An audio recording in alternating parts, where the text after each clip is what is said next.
Assalamualaikum warahmatullahi wabarakatuh. Semoga kita semua dalam keadaan sehat selalu, tidak kurang suatu apa ya, dan selalu dalam lindungan Allah Subhanahu wa Ta'ala, terhindar daripada doktrin-doktrin kaum Balawi yang sesat dan menyesatkan.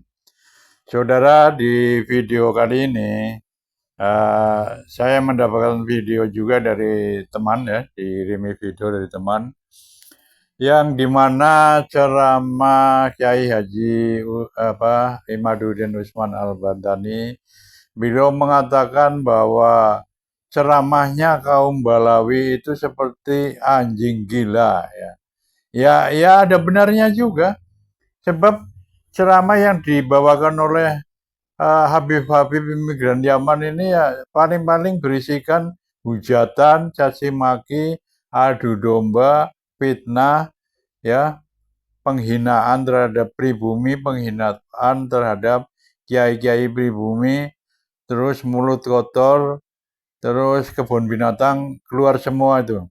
Kayak Rizik Syihab, Bahar Smith itu kalau ceramah begitu tuh. Apalagi itu si Bahar ya, di ceramahnya pernah ngomong ada kiai anjing, kiai babi, kiai bangsat. Nah ini kan apa seperti itu ya, cucu Nabi seperti itu mulutnya. Ya nggak mungkin lah ya, cucu Nabi mulutnya seperti itu, tidak mungkin. Ini jelas menandakan mereka tuh bukan cucu Nabi. Enak aja ngaku cucu Nabi, di dalam tubuhku mengalir darah Rasul. Pret, nggak mungkin, sama sekali tidak mungkin. Tidak ada cucu Nabi begitu. Bahkan kalaupun benar ada orang juriah Nabi tersambung ya dengan juriah Nabi, itu malah biasanya menyembunyikan diri. Tidak pamer-pamer nih, saya ini juriah Nabi, ini saya cucu Nabi. Tidak seperti itu. Kalau ini yang ngaku-ngaku justru yang palsu, yang tidak tersambung.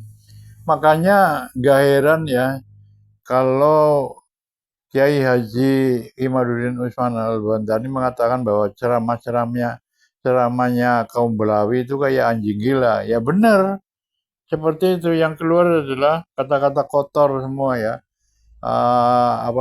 Kebun binatangnya keluar semua. Untuk itu ayo kita saksikan bersama video berikut ini. Ini dapat dikalahkan oleh hanya orang yang mengaku sebagai keturunan Nabi, padahal dia bodoh, akhlaknya kemana-mana, tidak mencerminkan ajaran-ajaran Nabi, tidak punya kesantunan. Kalau ceramah kayak anjing gila. Ulama Yaman tidak berani melawan orang Jawa, Indonesia. Ayo kita, nggak apa-apa kamu bukan orang sini, haplogrupnya beda dengan kita juga. Kita anggap saudara di Indonesia. Tapi jangan bodohin anak-anak Nusantara, jangan ngaku-ngaku cucu Nabi, minta-minta duit, keliling-keliling dawir. DNA-nya Najwa Shihab itu silakan lihat di Google, 48% orang India. Makanya tidak heran hari ini yang menjadi pengurus PWI semuanya mantan-mantan kibin semua. Semuanya kibin-kibin semua.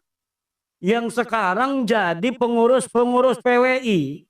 Kenapa? Karena mantan-mantan kibin lah yang tahu bagaimana Fir'aun. Taktiknya Fir'aun, kesesatannya Fir'aun, dan kelemahannya Fir'aun. Itu Nabi Musa tahu karena Nabi Musa dididik oleh Fir'aun. Mantan-mantan kibin di seluruh Indonesia yang hari ini membentuk PWILS, Perjuangan Wali Songo Indonesia. Kenapa dia begitu semangat? Karena dia tahu bagaimana itu yang namanya Baklawi. Mantan-mantan kena dawir ini yang jadi pengurus nih. Kiai-kiai mantan kena dawir. Ini jadi pengurus dan jadi para kesepuhan PWILS. Muridnya kadang-kadang 2000. Tapi dia bisa diakalin sama orang yang gak bisa ngaji. Jangankan ngaji kitab. Itu Baklawi kadang ngaji Qur'annya aja dari kanan ke kiri. Bener ya? Dari kiri ke kanan. Ini tapi dia bisa menjajah para kiai yang sudah hafal kitab Jurmiyah, hafal Fathul Qorib, bisa baca kitab Ihya, baca kitab Jam'ul Jawami, baca kitab Bukhari tamat, dapat ijazah. Itu dapat dikalahkan oleh hanya orang yang mengaku sebagai keturunan Nabi, padahal dia bodoh, akhlaknya kemana-mana, tidak mencerminkan ajaran-ajaran Nabi, tidak punya kesantunan. Kalau ceramah kayak anjing gila, mencaci sana, mencaci sini, kiai dicaci, masyarakat digoblok-goblokin, pemerintah digoblok-goblokin, presiden digoblok-goblokin, apalagi polisi digoblok-goblokin, tentara digoblok-goblokin. Padahal dia sama sekali tidak berilmu, baca Quran ngacak, apalagi baca kitab Qur'ani. Kenapa bisa terjadi selama ini? Di sini karena ada penjajahan spiritual. Ada apa? Penjajahan spiritual yang dibangun di atas kebohongan dan kedustaan, cerita-cerita palsu, sejarah-sejarah palsu yang kemudian ditanamkan di kita orang-orang Indonesia agar mempercayai mereka sebagai keturunan Nabi. Pas ditanya mana dalilnya nggak punya dalil, ditanya kitabnya nggak punya kitab, ditanya tes DNA-nya melenceng kemana-mana, jangankan sebagai keturunan Nabi, turunan Arab aja bukan.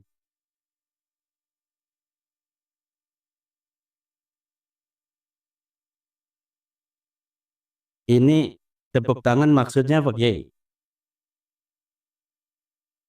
Ini tepuk tangan tuh maksudnya apa? Cocok? Bu, cocok? Setuju, Bu?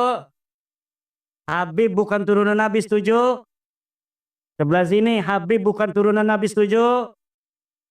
Yang keras.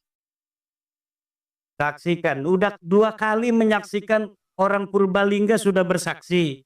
Sekarang merembet ke Banjarnegara. Ashadu anna Ba'lawi laisu min durriyatin Nabi sallallahu alaihi wasallam. Ayo bareng-bareng. Ashadu anna Ba'lawi laisu min durriyati Rasulillahi sallallahu alaihi wa alihi wasallam. Aku bersaksi bahwa sesungguhnya Ba'lawi, Habib bukan keturunan baginda Nabi Muhammad sallallahu alaihi wasallam.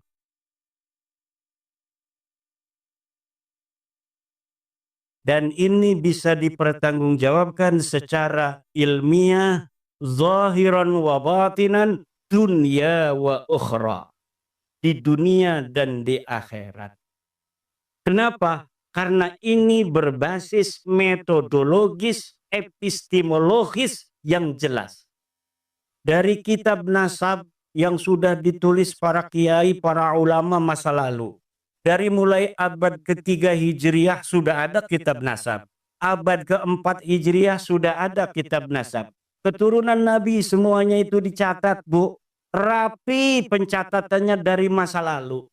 Tetapi tidak ada yang mengkonfirmasi leluhur Ba'lawi para Habib ini yang ada di abad ke-4 Hijriah yang namanya Ubaidillah. Tidak ada satupun ahli nasab yang kitabnya sekarang bisa kita baca itu di internet. Karena zaman ini zaman kita bisa mengakses semua kitab-kitab masa lalu. Tidak ada satupun kitab nasab yang mencatat Ubaidillah leluhur Habib-Habib ini sebagai keturunan baginda Nabi besar Muhammad sallallahu alaihi wasallam. Kapan munculnya mereka ngaku jadi turunan Nabi? Padahal leluhurnya katanya lahir di abad ke-4 Hijriah. Mereka ngakunya baru tahun 895 Hijriah. 550 tahun setelah keberadaan orang yang diaku. Yang setelah kita lihat, kitab-kitab sebelum abad 9 ini tidak ada yang mencatat mereka sebagai keturunan Nabi. Kalau kitab setelah mereka mengaku, dikarang oleh mereka. Mereka mengarang kitab Al-Burqatul Musiqah tahun 895 mencatat, kami turunan Nabi. Ada kitabnya sampai sekarang bisa kita baca. Nanti di abad 10 ada lagi kitab yang mereka karang. Namanya kitab Tuhfatut Talib. Mereka mencatat, kami turunan Nabi, ada kitabnya. Abad ke-9 Hijriah ada, 10 Hijriah ada, 11 Hijriah ada dicatat. 12 Hijriah ada, 13 Hijriah ada, 14 Hijriah juga ada. Sampai sekarang ada. Mereka dicatat turunan Nabi. Tapi mulai dari abad mereka mengaku, sebelumnya tidak sama sekali dicatat mereka sebagai keturunan Nabi. Leluhur mereka yang katanya wali, faqih, muqaddam, sahib, mirbat, semuanya tidak terkonfirmasi sebagai keturunan Nabi. Bahkan menurut sejarah, kitab-kitab sejarah yang dapat kita baca di Yaman, tidak ada di Yaman orang yang bernama faqih muqaddam. Tidak ada di Yaman orang yang bernama Muhammad Sohib Mirbat. Tidak ada orang yang bernama Ubed. Lalu mereka mencatat nama-nama itu berdasarkan apa? Berdasarkan menurut seorang peneliti dari Barat yang bernama Alexander Knies. Berdasarkan historical imaginatif, yaitu sejarah imajiner yang ditulis berdasarkan hayalan semata.